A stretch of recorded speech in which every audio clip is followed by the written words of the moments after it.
તો હાલો ગુજરાતી મિત્રો, ધુરંધર રિવેન્જ મૂવીનું એક અઠવાડિયું પૂરું થઈ ગયું. એક અઠવાડિયું ઉપર પણ જતું રહ્યું. તો જેટલું કલેક્શન કર્યું અને ઘણા લોકોને ખબર નહીં હોય તો પહેલા દિવસથી 9મા દિવસનું કેટલું કલેક્શન અને 1000 કરોડ કમાય કે ના કમાય એના પર આપણે વાત કરવાની છે. વિડીયો ગમે તો વિડીયોને લાઈક કરજો.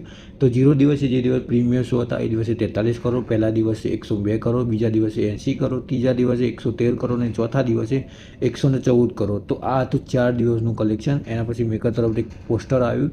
761 કરોડ રૂપિયા તેઓ એ મૂવી કમાયા હતા.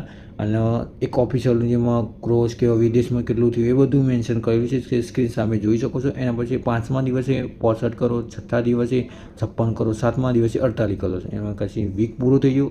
8મા દિવસે 49 અને 9મા દિવસે 41 કરોડ. એના પછી મેકર તરફથી ઓફિશિયલી પોસ્ટર આવ્યું. 1088 કરોડ કમાઈ નાખે છે, એટલે 1000 પાર જતી રહી. અને આ વિડીયો કદાચ તમે જોતા હશે તો મૂવી લગભગ 1128 કરોડ રૂપિયા પણ કમાઈ નાખી રહી છે. એના પણ પ્લસ માઇનસ થઈ શકે છે વિડીયોમાં. તો વિડીયો ગમે તો વિડીયોને લાઈક કરજો.